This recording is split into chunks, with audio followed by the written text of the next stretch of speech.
नमस्कार। कार्यक्रम सेनुरिया भोरक 11 श्रृंखला लक उपस्थित छी हम स्नेहा कर्ण।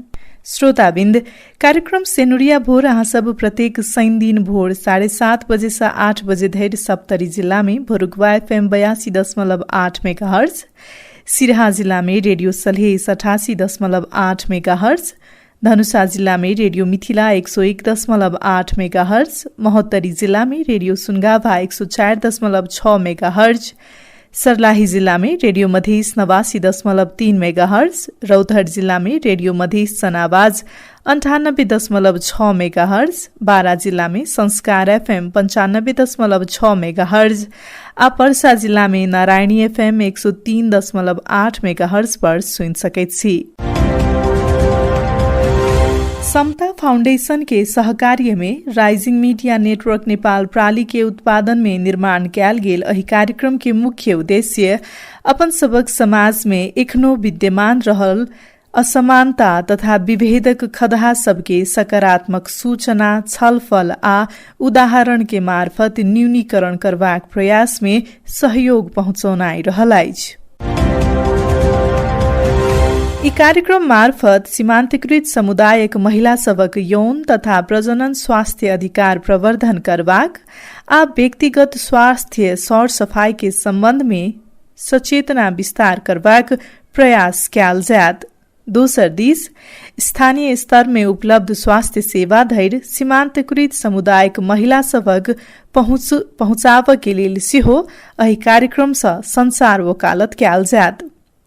कार्यक्रम सेनुरिया भोर में यौन तथा प्रजनन स्वास्थ्य संबंधी विभिन्न गतिविधि सब समावेश करैत आबि रहल छी। आजु कार्यक्रम में किशोर किशोरी सबक प्रजनन स्वास्थ्य के विषय में चर्चा करब। विश्व स्वास्थ्य संगठन के अनुसार 10 वर्ष से लऽ कऽ 19 वर्ष धरि उमेर के किशोरावस्था कहल जाइत अछि। सामान्यतया महिला सब में किशोरावस्था 10 वर्ष से शुरू होइत अछि तऽ पुरुष सब में 12 वर्ष से शुरू होइत अछि। किशोर अवस्था शुरू भेला के बाद मानसिक, शारीरिक आ सामाजिक व्यवहार में बड़का परिवर्तन होइत जाइत अछि। ओहि परिवर्तन अंतर्गत यौन तथा प्रजनन स्वास्थ्य सेहो पढ़ला सँ हरेक किशोर किशोरी सबके यौन तथा प्रजनन स्वास्थ्य शिक्षा देनाइ आवश्यक भ जाइत अछि। विशेष क किशोर सबक शरीर एकाएक बढ़नाइ, छाती भी आकार के तथा कुंभ चौड़ा भेनाइ, जनेन्द्रिय आकार बढ़नाइ, संगहि जनेन्द्रिय कांख आ छाती में रौं एनाइ, दाढ़ी मोछ आ डंडीफोर एनाइ आ प्रजनन शक्ति के विकास भेनाइ लगायतक शारीरिक परिवर्तन सब देखल जाइत अछि तऽ किशोरी सब में शरीर बढ़नाइ, स्तन बढ़नाइ, महीनावारी शुरू भेनाइ, डंडीफोर एनाइ, जनेन्द्रिय के आकार बढ़ के संगहि जनेन्द्रिय आ कांख में रौं एनाइ जेहन शारीरिक परिवर्तन सब देखल जाइत अछि। दोसर दिस किशोर किशोरी दुनू में जिद्दीपन करबाक, गोपनीयता खोजनाइ, इसगर रह खोजनाइ, स्वतंत्रता खोजनाइ आ गार्जियन कहने बात सब सहजे नहीं स्वीकारब लगायतक मानसिक आ सामाजिक परिवर्तन सब सेहो देखल जाइत अछि। एही तरहे शारीरिक, मानसिक आ सामाजिक रूप में अनेकों परिवर्तन होबय वाला किशोरकालीन उमेर में प्रजनन स्वास्थ्य संबद्ध सचेतना आ मार्गदर्शन प्राप्त नहीं हो सकल त किशोर किशोरी सबक जीवन में अनेक तरहक समस्या सब आबि सकैत अछि।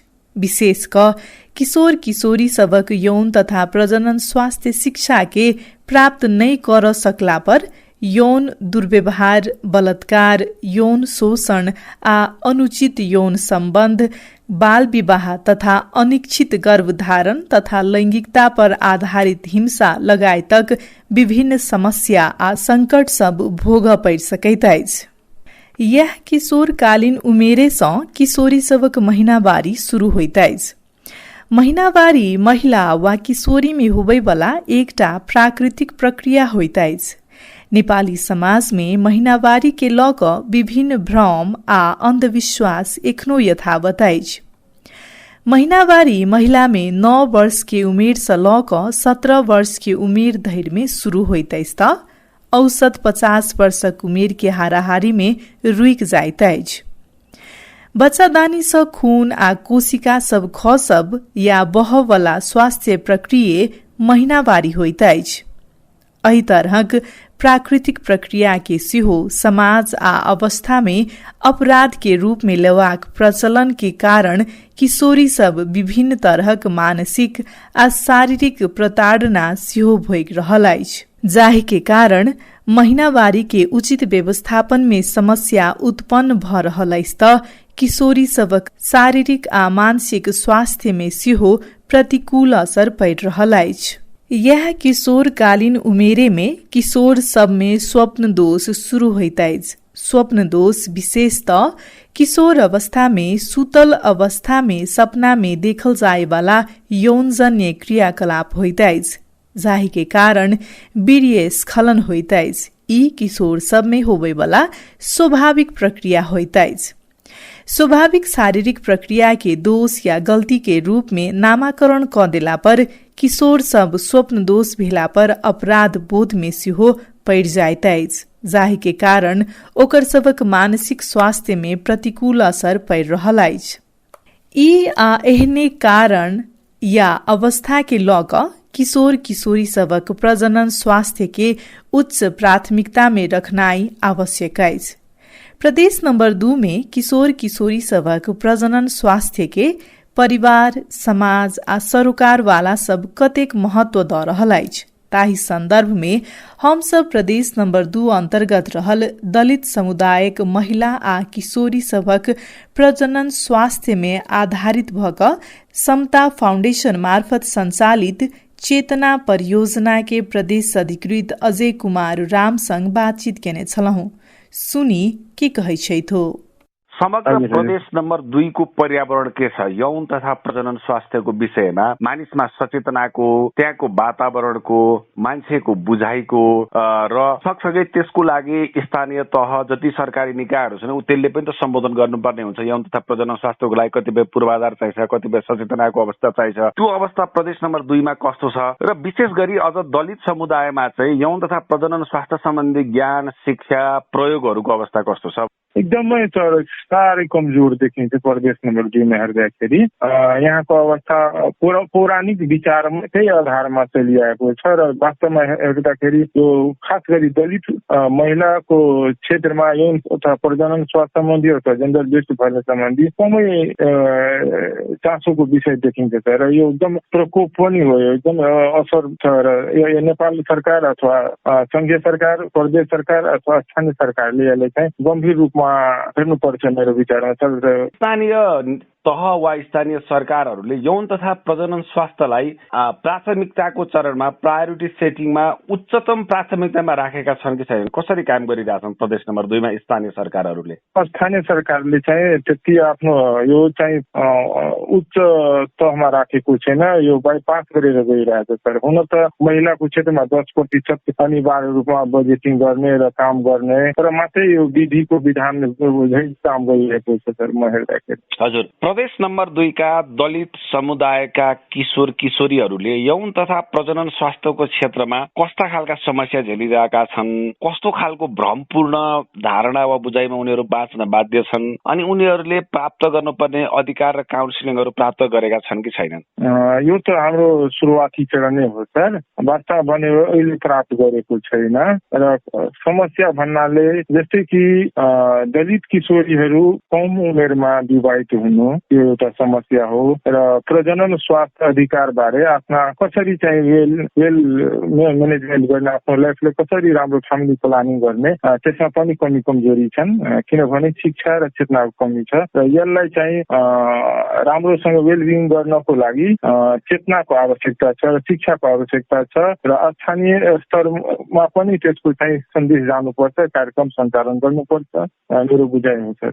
हजुर, तपाईहरूले अहिले जुन चेतना परियोजना कार्यान्वयन गरिरहनु भएको छ प्रदेश नम्बर 2 का 8वटै जिल्लाहरूमा, विशेष गरी दलित समुदायका किशोरीहरूलाई समुदाय सचेत बनाउँदै उनीहरूलाई तालिम परामर्श दिँदै यौन तथा प्रजनन स्वास्थ्यको क्षेत्रमा सुधार गर्ने, विशेष गरी दलित समुदायको यौन तथा प्रजनन स्वास्थ्यमा सुधार गर्ने जुन प्रयत्न गरिरहनु भएको छ, यो परियोजना सञ्चालन गरिरहँदा, यस्ता खालका कार्यक्रमहरू गरिरहँदा यो नेपाल सरकारले भनौँ, स्थानीय तहहरूले भनौँ, यो विषयमा चाहिँ कहाँनिर बढी कमी कमजोरी भएको रहेछ, समस्या कहाँ रहेछ भन्ने कुरा तपाईँहरूले कस्तो पहिचान गर्नुभयो? वास्तवमा अहिले स्थानीय सरकारको चाहिँ हेर्दाखेरि, स्थानीय सरकारसँग काम गर्दाखेरि हेर्दाखेरि स्थानीय सरकारले चासोको विषय बनाएको छैन। नीतिमा ल्याउँछ त कार्यान्वयनमा ल्याएको छैन। त्यो कार्यान्वयनमा ल्याउनको लागि हामी अब लागेका छौँ। एक परियोजनाको प्रमुख उद्देश्य हो, तर यो नेपालको अथवा विश्वको बन्दाबन्दीको कारणले गर्दा यो चाहिँ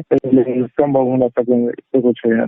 चेतना परियोजना जुन समता फाउन्डेसन मार्फत यौन तथा प्रजनन स्वास्थ्य, दलित समुदायको यौन तथा प्रजनन स्वास्थ्य सुधारका लागि प्रदेश नम्बर 2 का 8वटै जिल्लाहरूमा लागू गरिएको परियोजनाको तपाईँ प्रदेश अधिकृत हुनुहुन्छ। परियोजना मार्फत आम समुदायलाई केही भन्न चाहनुहुन्छ?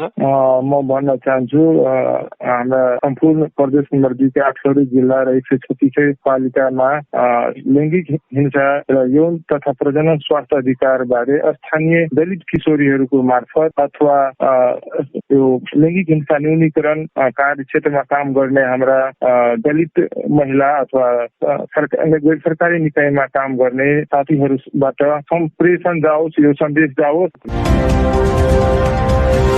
यी छलैत समता फाउन्डेशन मार्फत प्रदेश नंबर 2 में संचालित चेतना परियोजना के प्रदेश अधिकृत अजय कुमार राम। श्रोताबिन्द, कार्यक्रम सेनुरिया भोर अहाँ सब प्रत्येक शनि दिन भोर 7:30 बजे से 8 बजे धरि सप्तरी जिल्ला में भोरुकवा FM 82.8 मेगाहर्ज, सिराहा जिला में रेडियो सलहेस 88.8 मेगाहर्ज, धनुषा जिला में रेडियो मिथिला 101.8 मेगाहर्ज, महोत्तरी जिला में रेडियो सुनगाभा 104.6 मेगाहर्ज, सर्लाही जिला में रेडियो मधेस 89.3 मेगाहर्ज, रौतहट जिला में रेडियो मधेस सनावाज 98.6 मेगाहर्ज, बारा जिला में संस्कार FM 95.6 मेगाहर्ज, पर्सा जिला में नारायणी FM 103.8 मेगाहर्ज पर सुन सकैत छी। समता फाउंडेशन मार्फत संचालित चेतना परियोजना में सद्भावना दूत के रूप में काज कर रहल सप्तरी जिला सप्तकोशी नगरपालिका वार्ड नंबर 4 फतेहपुर के अर्चना परियार के हम सब प्रजनन स्वास्थ्य के अहाँ कोना क बुझै छी कहि क पूछने छलहुं। किशोर किशोरी के प्रजनन स्वास्थ्य आ स्थानीय सामाजिक प्रयोग आ अवधारणा में आधारित भक अर्चना परियार संग कयल गेल बातचीत आवक क्रम में प्रस्तुत कर रहल छी।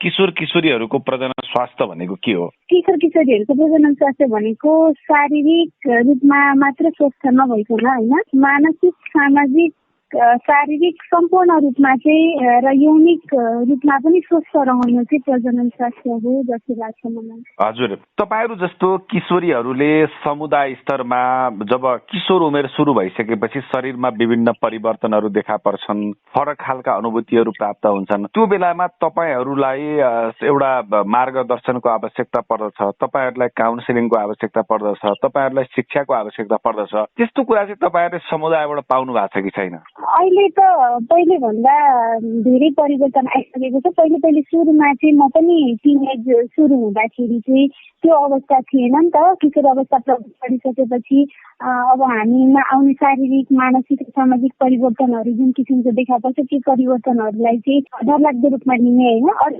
दिने थियो नि त चलन समाजमा पनि र घर परिवारमा पनि त्यो थियो। तर अहिले चाहिँ कस्तो छ भने धेरै परिवर्तन आइसकेको छ र आफै पनि केही प्रजनन स्वास्थ्यको बारेमा चाहिँ जानकार भएको पनि हुनाले चाहिँ अहिले चाहिँ त्यस्तो समस्याहरू छैन। काउन्सिलिङ गर्दा पनि फ्यामिलीबाट पनि समाजबाट पनि चाहिँ अहिले राम्रोसँगले नै यो सबै पक्ष हो। किशोर अवस्थामा आउने विभिन्न परिवर्तनहरू चाहिँ सामान्य पक्ष हो, त्यस्तो डरलाग्दो केही पनि होइन भनेर राम्रो किसिमको काउन्सिलिङहरू गरिरहनु भएको छ। जस्तै तपाईँका कतिपय साथीहरू किशोरकालीन उमेरमा उनीहरूलाई परामर्शका कुराहरू हुन सक्छन्, यौन तथा प्रजनन स्वास्थ्य अन्तर्गतका कुरा, अरू मनोसामाजिक परामर्शहरू पनि हुन सक्छन्, सामाजिक सञ्जाल चलाउनेदेखि लिएर जस्तै महिनावारीदेखि लिएर यी यावत विषयहरूमा चाहिने उचित परामर्श प्राप्त नगर्नाले उनीहरूको स्वास्थ्य, उनीहरूको चाहिँ शिक्षा सम्बन्धी वृत्ति विकासमा त्यस्ता असर परेका कतिपय घटनाहरू देख्नु भएको छ तपाईँले? एकदम देखेको छु है। पहिले त मलाई पनि त्यस्तो हुन्थ्यो, र त्यो अहिले साथीमा पनि त्यस्तो धेरै देखिन्छ। अहिले सामाजिक सञ्जाल प्रयोग गर्दा होइन, पनि धेरै साथीहरूमा त्यस्तो समस्याहरू देखिन्छ। प्रजनन स्वास्थ्यको बारेमा जानकार हुँदैन, अनि शिक्षित परिवार पनि हुँदैन, कतिपय घरमा धेरै परिवार पनि हुँदैन, अनि त्यो भएर चाहिँ शिक्षाको पनि कमी हुन्छ। उहाँहरूलाई नै केही जानकारी हुँदैन प्रजनन स्वास्थ्यको बारेमा, अनि किशोरी कुरा खुलेर राख्ने होइन, अरूलाई सेयर गर्ने, आफ्ना समस्याहरू यति बेला देखिने जुन परिवर्तनहरू नै हुन्छ नि त मेरोतिर, त्यो परिवर्तनहरूको बारेमा खुलेर भन्न सक्ने वातावरण हुँदैन, अनि भन्न सक्ने साथीहरू पनि हुँदैन, उनीहरू आफै पनि हिचकिचाइरहेको हुन्छ। अनि विशेष गरी त्यो प्रजनन स्वास्थ्यको बारेमा नभएको अवस्थामा चाहिँ आफूले पनि जानकारी हुँदैन, कसलाई भन्ने समस्याहरू पनि हुन्छ। जस्तै यौन तथा प्रजनन स्वास्थ्य सम्बन्धी जानकारी भएन भने बाल विवाह पर्न सक्ने, यौन शोषणमा पर्न सक्ने, कतिपय अवस्थामा बेचबिखनमा समेत पर्न सक्ने जोखिमहरू हुन्छ भनेर हामी भन्छौँ, अर्थात् त्यो रूपमा पनि बुझाइराख्यौँ। पहिला परिवारले प्रेसर गरेर बढी विवाह हुन्थ्यो बाल विवाहको भने, पछाडि चाहिँ जब स्कुल उमेर अर्थात् प्लस 2मा पढ्न गइसकेपछि प्लस 2हरूमा प्रेमको वातावरण बन्ने, त्यसपछि भागेर जाने, अर्थात् आफ्नै विवाह गर्ने प्रचलन पनि बढ्दो छ भनेर विभिन्न तथ्याङ्कहरूले देखाउँछ। तपाईँहरूले त्यस्तो देख्नु भएको छ? तपाईँहरूको समुदायमा यस्ता खालका केही घटनाहरू घटेका छन्? हो एकदम हो। यो चाहिँ किशोर अवस्थामा पहिले हो, परिवारको प्रेसर हुन्थ्यो होइन, किशोर अवस्थामा सानै कुरामा बिहा गर्ने, बाल विवाह हुने जस्तो कुराहरू हुन्थ्यो। अहिले चाहिँ हो यो किशोर अवस्थामा आउने परिवर्तनहरूमा चाहिँ यो प्रजनन स्वास्थ्यको बारेमा जानकारी हुँदैन, अनि कतिपय अवस्थामा आउने परिवर्तनहरूलाई यसलाई मैले कुन रूपमा लिने, यो परिवर्तनलाई चाहिँ मैले कसरी कन्ट्रोल गर्ने होइन, यो परिवर्तन आएको बेला म आफूलाई कसरी संयम हुने भन्ने कुराको जानकारी हुँदैन। अनि त्यो भएको कारणले चाहिँ त्यो जानकारी नहुँदा चाहिँ आफूलाई संयम बनाउन सक्ने क्षमता नै हुँदैन, अनि चाहिँ यो जुन विशेष गरी मानसिक रूपमा परिवर्तनहरू आउँछन् होइन, एकअर्काप्रतिको आकर्षित हुने, आकर्षण बढ्ने, यो अवस्था हुँदा चाहिँ विशेष गरी 9 क्लासदेखि नै 9 क्लास केटीहरू 9 अनि 10, 11, 12मा त अनि आफू भागेर जाने होइन, यो अवस्थामा के हुन्छ भने पछिको कुरा थाहा नभइकन भागेर जाने, अनि केही नबुझिकन यो आवेगमा चाहिँ त्यस्तो गर्ने अवस्था हुन्छ, अनि जसले गर्दा चाहिँ यौन शोषणमा पर्ने अनि पछि पछुताउने जस्तो समस्याहरू चाहिँ धेरै छ अहिले। बाल बालिकाहरूको अर्थात् भनौँ किशोर किशोरीहरूको यो प्रजनन स्वास्थ्यलाई मध्यनजर राख्दै कतिपय कार्यक्रमहरू, कतिपय सचेतनाहरू, कतिपय परामर्शहरू जस्ता यस्ता अभियानहरू गरेको छ कि छैन तपाईँहरूको स्थानीय तहमा? विशेष गरी यो स्वास्थ्य चौकीहरूमा पनि किशोर किशोरी मैत्री स्वास्थ्य चौकी हुनुपर्ने भनेर भनिएको छ, तर पनि त्यो पनि छैन। अनि नगरपालिकाहरू होइन वडाले गरेका कार्यक्रमहरूमा चाहिँ धेरै किशोर किशोरीको हितमा रहेर किशोर किशोरीको लागि गरेको कार्यक्रमहरूमा पनि कम मात्रामा मात्रै किशोर किशोरीहरूको उपस्थिति हुन्छ। अनि सबै अहिले त के छ भने किशोर किशोरीहरूलाई भन्दा पनि अरूलाई नै चाहिँ किशोर किशोरी बनाएर चाहिँ कार्यक्रममा राख्ने गरिन्छ। किशोर किशोरीहरूलाई चाहिँ एकदम कम जानकारी हुन्छ होइन, जानकारी नै दिइँदैन पनि यो अवस्थामा, र केही हदसम्म किशोरीहरूलाई चाहिँ कहिलेकाहीँ कार्यक्रमहरू हुन्छ, जस्तै अब प्याड बनाउन सिकाउने होइन, अनि यो सम्बन्धी अनि प्रजनन स्वास्थ्य सम्बन्धी कहिलेकाहीँ त्यस्ता कार्यक्रमहरू हुन्छन्। नेपाली समाजको यो अल्पसंख्यक तथा सीमान्तकृत वर्गभित्र अथवा समुदायभित्र परेको दलित समुदायमा चाहिँ यौन तथा प्रजनन स्वास्थ्य अर्थात् यो किशोर किशोरी सम्बद्ध ज्ञान सिकाइका कुराहरू पनि एकदमै कम छ भनिन्छ। तपाईँले त्यस्तो के अनुभव गराउनु भएको छ अन्य समुदायको तुलनामा?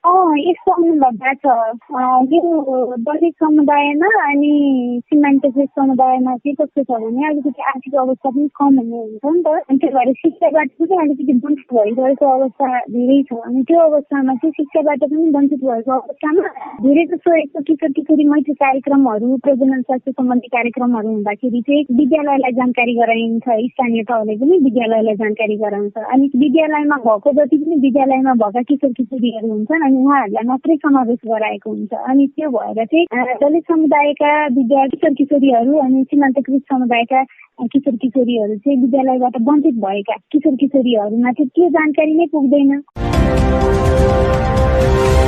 इस सलाइट समता फाउंडेशन मार्फत प्रदेश नंबर 2 में संचालित चेतना परियोजना के सद्भावना दूत के रूप में क्रियाशील सप्तरी जिला सप्तकोशी नगरपालिका वार्ड नंबर 4 फतेहपुर के अर्चना परियार।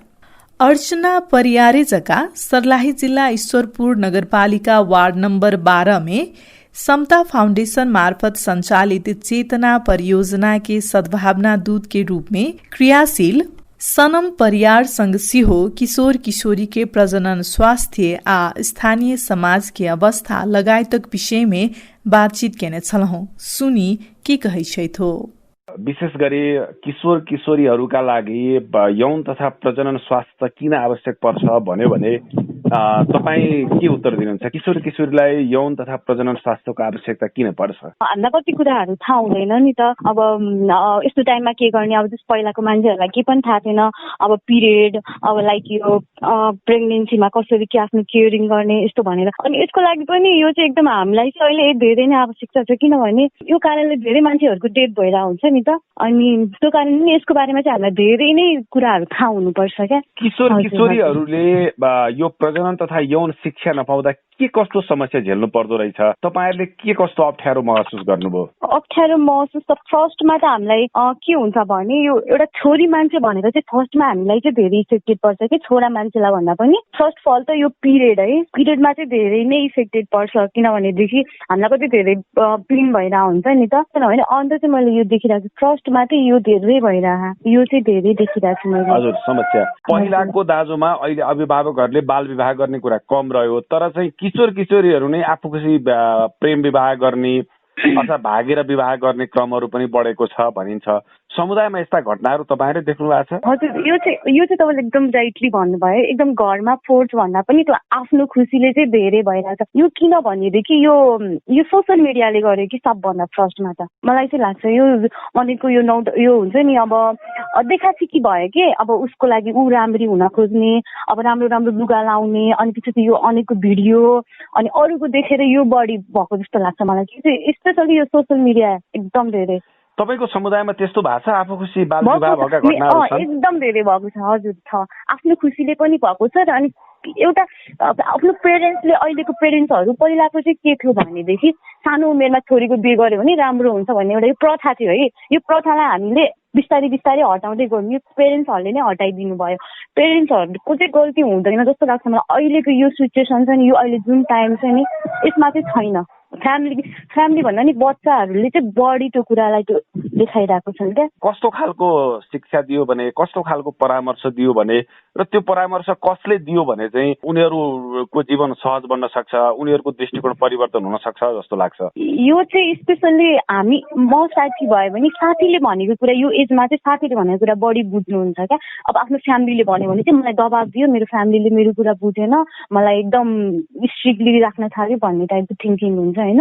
अब यो एजमा चाहिँ हामी जस्तो युवतीहरू छौँ नि, जो चाहिँ यो कुरालाई बुझेको छौँ होइन, पछिको पिँढीमा के हुन्छ, पढ्नुपर्छ, आफू एबल हुनुपर्छ भनेको चाहिँ हामीले बुझेको छौँ। बुझेको हाम्रो एजकोले चाहिँ उसलाई बुझाउन सक्यो भने उसले बुझ्छ। भनेपछि तपाईँहरू जस्ता किशोरीहरूलाई चाहिँ यौन तथा प्रजनन स्वास्थ्य सम्बन्धी ज्ञान दिने वातावरण चाहिँ बनाउनु पर्यो होइन, सबैभन्दा पहिला? हजुर, हामी जस्तै युवतीले चाहिँ हामी जस्तै युवतीहरूलाई बुझायौँ भने चाहिँ उहाँहरूले बुझ्नुहुन्छ जस्तो लाग्छ मलाई चाहिँ। यसको लागि अब यौन तथा प्रजनन स्वास्थ्यको त धेरै ठुलो एरियाहरू छ होइन। यसमा मुख्य रूपमा चाहिँ यौन तथा प्रजनन स्वास्थ्य किशोर किशोरीमा बढी फोकस हुनु अर्थात् उनीहरूको विषयमा चर्चा हुनुको पछाडि भनेको यही उमेरबाट शारीरिक मानसिक र सामाजिक परिवर्तनहरू सुरु हुन्छन्। अनि वयस्क हुने अर्थात् युवा हुने खुड्किलो पनि हो एउटा किशोरकालीन उमेर अर्थात् यो टिनेज भनौँ।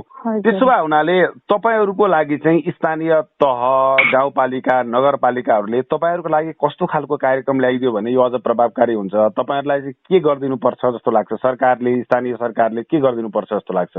स्थानीय सरकारले एउटा फर्स्टमा त एउटा हाम्रो यो स्कुल छ नि, स्कुलमा सिर्फ यस्तो भयो कि अब प्रायः त प्राइभेट बोर्डिङमा कोही पढ्न सक्दैन। प्राइभेट बोर्डिङ भयो भने पनि धेरैमा 8 सम्म हुन्छ, हो कि न? गभर्मेन्ट लाइक गाउँहरूमा थाहा छैन 8 सम्म हुन्छ। 8 सम्म पढ्ने एजमा उनीहरूलाई अलिकति सेन्सिटिभ हुँदैन उनीहरूलाई कि यो कुराहरूमा उनीहरू बाहिर निस्किँदैन। जब उनीहरू बाहिर निस्किन थाले हुन्छ 9 क्लासबाट त्यो स्कुलमा आउँछन्, स्कुल लेभलमा जुन सरकारी स्कुल हुन्छ गभर्मेन्ट स्कुलमा थाहा छैन त्यसमा चाहिँ के हुन्छ भने त्यहाँ एउटा शिक्षाको त्यहाँ चाहिँ धेरै नै कमी हुन्छ कि उनीहरूलाई यो पढाउन टिचरहरू आउनुहुन्छ पढाउनुहुन्छ जानुहुन्छ कि उनीहरूले कस्तो पढे के गरे उनीहरूले त्यो नोटिसै गर्दैन, किनभने उनीहरूको स्यालेरी थपा आउँछ होइन। त्यहाँ चाहिँ के हुनु पर्यो भने एउटा सरकारले नै यो आउटी कुराहरूलाई सिकाउने एउटा टिचर चाहिँ त्यहाँनिर ल्याइदिनु पर्छ जस्तो लाग्छ मलाई। तपाईँको भनाइ किशोर किशोरीहरूका लागि यौन तथा प्रजनन शिक्षा दिने एउटा वैकल्पिक व्यवस्था नै विद्यालय तहमै हुनु पर्यो, विद्यालयभित्र नै हुनु पर्यो। हजुर, त्यो पनि एकदम कम एजको, जस्तो कि उनीहरूको एजमा 9 क्लासको स्टुडेन्टहरू मेबी 15-16 वर्षकै हुन्छ होइन। 15-16 वर्ष भनेपछि मेबी 20 वर्ष 21 वर्षसम्मको चाहिँ अब युवा अथवा युवती एकदम राम्रो खाले टिचर उनीहरूको लागि चाहियो, जसले लेक्चरर्स दियोस् उनीहरूलाई यस्तो कुरा यस्तो भनेर बुझाउन सकोस्। मलाई चाहिँ यो लाग्छ क्या। इच्छलैत समता फाउंडेशन मार्फत प्रदेश नंबर 2 में संचालित चेतना परियोजना के सद्भावना दूत के रूप में क्रियाशील सर्लाही जिला ईश्वरपुर नगरपालिका वार्ड नंबर 12 के सनम परियार किशोर किशोरी सबक प्रजनन स्वास्थ्य सुरक्षा संबंधी उचित मार्गदर्शन आ परामर्शक पहिल जिम्मेवारी घर परिवार के होइत स्थानीय स्वास्थ्य संस्था सबके सेहो एहि के लेल विशेष काज केनाई आवश्यक होइत अछि। एहि तरह स्थानीय तह सब समेत किशोर किशोरी सबक प्रजनन स्वास्थ्य सम्बद्ध सचेतना विकास आवश्यक स्रोत सामग्री व्यवस्थापन लगायत में बजेट विनियोजन क सकैत अछि। स्थानीय स्वास्थ्य संस्था सब किशोर किशोरी सबक प्रजनन स्वास्थ्य सम्बद्ध विषय में कोनाक काज क रहल अछि ताहि विषय में केन्द्रित भग साथी ईश्वर दाहाल सर्लाही जिला ईश्वरपुर नगरपालिका वार्ड नंबर 12 में रहल कालिंजोर स्वास्थ्य चौकी के प्रमुख राकेश कुमार यादव सँ बातचीत केने छलैथ। सुनी की कहै छथि। यौन तथा प्रजनन स्वास्थ्य मान्छेको भ्रूण अवस्थादेखि नमरुन्जेलसम्म महत्त्व राख्ने भनेर भनिन्छ। यसको लागि यौन तथा प्रजनन स्वास्थ्यको उचित सम्बोधन र व्यवस्थापन गर्न सकिएन भने हामीले सोचेको जनशक्ति पनि हामीले प्राप्त गर्न सक्दैनौँ। अर्थात् समग्र समाजमा नै आर्थिक सामाजिक स्वास्थ्यको त छँदैछ, विभिन्न असरहरू पर्छ भनिन्छ। यौन तथा प्रजनन स्वास्थ्यलाई तपाईँ एउटा ग्रास रुटमा बसेर काम गरिरहनु भएको छ। तपाईँहरूको नगरपालिकाले तपाईँहरूको स्वास्थ्य संस्थाले कतिको प्राथमिकता दिएको छ? सर, जस्तो हाम्रो ईश्वरपुर नगरपालिकाबाट जस्तो यो चाहिँ प्रजनन स्वास्थ्य सम्बन्धीहरू अब 5वटा संस्थामा स्वास्थ्य संस्था भनेपछि स्वास्थ्य हो, जसमा चाहिँ तपाईँको 4 ठाउँमा बर्थिङ सेन्टर छ। त्यसको साथसाथै तपाईँको जस्तो यो किशोर किशोरी मैत्री संस्था भनेर चाहिँ 2 ठाउँमा छ कि सर, एउटा भक्तिपुर स्वास्थ्यमा अनि चाहिँ तपाईँको ईश्वरपुर स्वास्थ्यमा। अनि त्यसमा चाहिँ जस्तो यो प्रजनन उमेर समूहको भन्नुहुन्छ नि सर, त्यसमा चाहिँ मेरो अनुभवले चाहिँ के भन्छ, यहाँ कालिम्पोङको हिसाबमा कुरा गर्दाखेरि सर त्यो भौगोलिक बनावटको हिसाबले गर्दाखेरि सर केही समतल भाग छ अनि तपाईँको 25 किलोमिटर जति चाहिँ डाँडा पर्छ है सर। अनि त्यसमा चाहिँ तपाईँको जस्तो कि जस्तो गर्भवतीहरूको कुरा गर्दाखेरि सुरुमा तपाईँको गर्भवतीको कुरा गर्दाखेरि जसको चाहिँ अब तपाईँको जसको गाडीहरू चल्ने तपाईँको बाटोघाटोको राम्रो सुविधा भएको महिलाहरू चाहिँ स्वास्थ्य संस्थामा आएर चाहिँ जस उनीहरू चाहिँ प्रजनन सम्बन्धी उनीहरूको जुन समस्या छ आएर चाहिँ डाइरेक्टली भन्छ। हाम्रो संस्थामा आएर उनीहरूले चाहिँ आफ्नो समस्याको बारेमा चाहिँ जो सबैजनाले जति संस्थाबाट जति सक्छ त्यति चाहिँ उनीहरूको समस्याको समाधान गर्छ। अलि चाहिँ दिक्कत ठाउँमा जस्तो डाँडा भनेपछि त्यहाँ अब बर्खाको बेला अनि तपाईँको जस्तै कि अब गाडीहरू नजाने, त्यसपछि त्यो पहिरोले गर्दा चाहिँ तपाईँको मान्छेहरूको हिलडुल गर्न नसक्ने, पानीले चाहिँ तपाईँको बाटो छिक्ने, त्यस्तो भएपछि चाहिँ सर उता हाम्रो जस्तो कि मानौ न 60-70 घर जोडी चाहिँ तपाईँको यो सेवाबाट चाहिँ यो समयमा चाहिँ अलि चाहिँ वञ्चित हुन्छ। यो किशोर किशोरी मैत्री स्वास्थ्य संस्था भन्नुभएको थियो, त्यो भनेको के हो? जस्तै सर त्यो किशोर किशोरी मैत्री संस्था भनेको जस्तै कि एउटा मानव स्वास्थ्य संस्थामा जस्तै कि ओपिडी कोठा हुन्छ, त्यसपछि चाहिँ तपाईँको एएमसी हुन्छ, त्यसपछि फ्यामिली प्लानिङ, त्यसपछि जस्तै हुन्छ कोठाहरू छुट्या हुन्छ कि त्यस्तै उनीहरूको चाहिँ तपाईँको किशोर किशोरीहरूको मनोविज्ञानलाई बुझेर उनीहरूलाई चाहिँ कसरी प्रभावकारी चाहिँ रूपले चाहिँ के भन्छ उपचार गर्न सकिन्छ वा उनीहरूको समस्यालाई कसरी समाधान गर्न सकिन्छ भने उसको एउटा छुट्टै जस्तो एउटा कर्नर भनेर चाहिँ हामी कोठा भनेर छुट्याउँछौँ। त्यसैले नै किशोर किशोरी मैत्री संस्था भनेर चाहिँ हामी चाहिँ बुझ्ने गरेका छौँ कि सर। हजुर। यी छलैत सर्लाही जिला ईश्वरपुर नगरपालिका वार्ड नंबर 12 में रहल कालिंजोर स्वास्थ्य चौकी के प्रमुख राकेश कुमार यादव। श्रोताबिन्द, कार्यक्रम सेनुरिया भोर अहाँ सब प्रत्येक शनि दिन भोर 7:30 बजे से 8 बजे धरि सप्तरी जिला में भरुगवा FM 82.8 मेगाहर्ज, सिराहा जिला में रेडियो सलहेस 88.8 मेगाहर्ज, धनुषा जिला में रेडियो मिथिला 101.8 मेगाहर्ज, महोत्तरी जिला में रेडियो सुनगाभा 104.6 मेगाहर्ज, सर्लाही जिला में रेडियो मधेस 89.3 मेगाहर्ज, रौतहट जिला में रेडियो मधेस सनावाज 98.6 मेगाहर्ज, बारा जिला में संस्कार FM 95.6 मेगाहर्ज, आ पर्सा जिला में नारायणी FM 103.8 मेगाहर्ज पर सुन सकैत छी। श्रोताबिन्द, आजुक कार्यक्रम में हम सब किशोर किशोरी सबक यौन तथा प्रजनन स्वास्थ्य शिक्षा के विषय में चर्चा केलहुं। कार्यक्रम सेनुरिया भोर के विषय में कोनो सल्लाह सुझाव या जिज्ञासा हुए तो हमरा सबके विद्युतीय पत्र लिख सकैत छी। हमरा सबके पत्र पठेबाक ईमेलक पता रहलैस rmn.nepal@gmail.com। अही तरहे अहाँ सब हमरा सबके 01510763 में सीधे फोन सेहो क सकैत छी। अही के संग समता फाउंडेशन के सहयोग आ राइजिंग मीडिया नेटवर्क नेपाल प्राली के निर्माण में संचालित कार्यक्रम सेनुरिया भोर सँ विवेक यादव, राकेश ठाकुर, श्वेता सिन्हा, ईश्वर दहाल आ बिमला गुप्ता संगही हम स्नेहा कर्ण के विदा दिय। अहाँ के सप्ताह स्वस्थ आ सुखमय बीते। नमस्कार।